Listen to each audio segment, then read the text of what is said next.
اور دوسری طرف نجی ٹی وی چینل کے اینکر پرسن مظفر علی پر قاتلانہ حملہ. مزید جانتے ہیں وہاں موجود ہمارے نمائندے احمد فراز.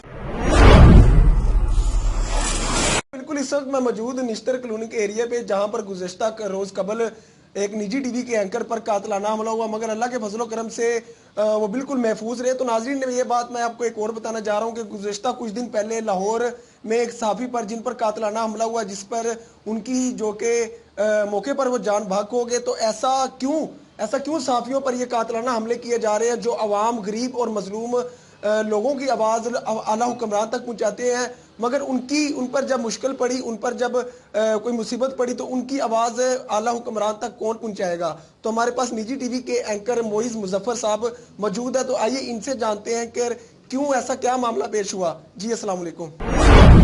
میں آپ کو یہ بتاتا ہوں کہ جو صحافت ہوتی ہے یہ کسی بھی ملک کے لیے اس کا چوتھا جو ہے ملک جو کھڑا ہوتا ہے نا، چوتھا پلر جو ہے یہ صحافت کا ہے. اگر یہ صحافت کو پروٹیکشن نہیں دیں گے، اس کو دیکھیں گے نہیں، ہم ہی وہ لوگ ہیں، ہم ہی وہ صحافی ہیں جو بارڈروں پر جا کے گولیاں کھاتے ہیں، ہم ہی وہ لوگ ہیں جب جنگیں ہو رہی ہوتی ہیں. یہ صحافت جو ہے نا یہ نبیوں پیغمبروں کے دور سے چلتی آ رہی ہے. اس کی آواز کو نہ کوئی آج تک دبا سکا ہے، تو نہ الحمدللہ میں یہ سمجھتا ہوں کہ اس بزدلانہ حرکت پہ ہم دب جائیں گے یا بیٹھ. اچھا مظفر بھائی، میرا آپ سے یہ سوال ہے کہ آپ کو کتنا عرصہ ہو گیا یہ میڈیا چینل میں کام کر رہے ہیں؟ میں تقریباً کوئی 4.5 سال ہو گئے ہیں. پہلے ایک اخبار تھا، میں نام نہیں. تو 4 سال میں کوئی آپ کے ساتھ کوئی پہلے ایسا ہوا، کوئی ایسا سر انجام آیا ہے؟ پہلے ایسا تو کبھی نہیں ہوا، یہ پہلی دفعہ ایسا ہوا ہے. دھمکیاں آتی ہیں، کالز آتی ہیں. جیسے آپ کو پتا ہے کہ ہم ہر اس بندے کے جو ہے ہماری دشمنی جو اگر آپ پوچھیں، دشمنی ہماری ہر اس انسان کے ساتھ ہے جو انسانیت کے خلاف کرتا ہے، جو کرپشن کرتا ہے، جو چوری ڈکیتی کرتا ہے، یا پھر کسی مظلوم کا حق مارتا ہے. جو انسان انسانیت کا دشمن ہے، ہم اس کے کھلے دشمن ہیں.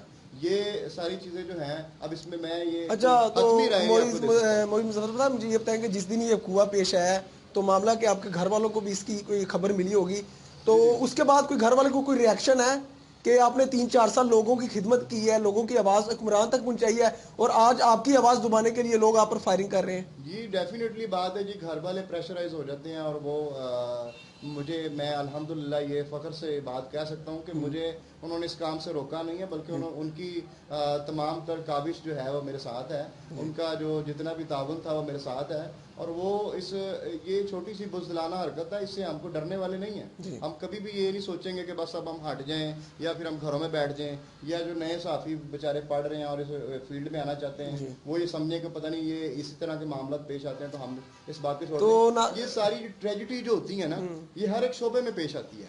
یہ جتنی بھی ٹریجڈیز ہوتی ہیں یہ ایکسیڈنٹل معاملہ، میں ایسے کہتا ہوں کہ یہ خدا نہ خواستہ اگر میری جان وہاں پہ چلی بھی جاتی تو بڑے اور ہیں ملک پاکستان کے اندر اس سچ اور حق کی آواز کو بلند کرنے والے. میں سمجھتا ہوں کہ یہ ایک بزدلانہ حرکت ہے، اس کے ساتھ کوئی کسی کی آواز کو دبایا نہیں جا سکتا. تو ناظرین میری حکمران سے یہی درخواست ہے، یہی اپیل ہے کہ اگر لوگوں کی آواز اگر حکمران تک، ہمارے جو اینکر پرسن جو میڈیا والے جتنے بھی بھائی اگر لوگوں تک پہنچاتے ہیں، اگر ان کی آواز ان کے پیچھے ان کو دبانے کے لیے اگر کوئی ایسی حرکات کرے تو مجھے نہیں لگتا کہ میڈیا میں جو ہمارے جو اور لوگ جو شوق رکھتے ہیں، جو آنا چاہتے ہیں، وہ اگر یہ معاملات ایسے وقوعے دیکھیں تو میں نہیں چاہتا کہ ان کے گھر والے ان کو کہیں کہ آپ صحافت میں جائیں.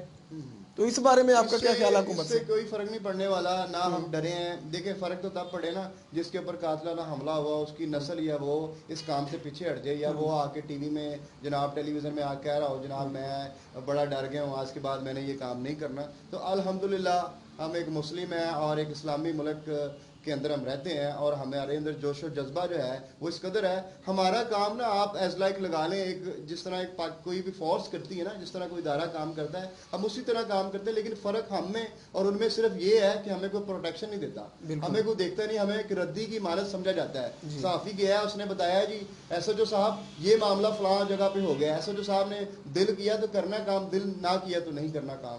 ہمارا اگر ہمارے اوپر کوئی جانی حملہ ہو جاتا ہے یا ہمیں کسی جگہ پہ کوئی تشدد کا نشانہ بنایا جاتا ہے تو یہ پنجاب پولیس جو ہے یہ کیا کرتی ہے، یہ آپ کے سامنے ہے کہ صحافت کے لیے، صحافیوں کے لیے کوئی ایسا ان کو پلیٹ فارم نہیں دیا گیا، کوئی ایسا بنانا چاہیے جس پہ جو ہے تمام تر اس کے حقائق اسے ملنے چاہیے، جتنے بھی اس کے حقوق ہیں وہ اسے دیے جائیں. یہ تو کوئی بات نہیں ہے کہ آج خدا نہ خواستہ میرے ساتھ ہوا ہے کل کسی کے اور کے ساتھ ہو. کیا ہمارا کوئی نہیں ہے اس ملک پاکستان کے اندر؟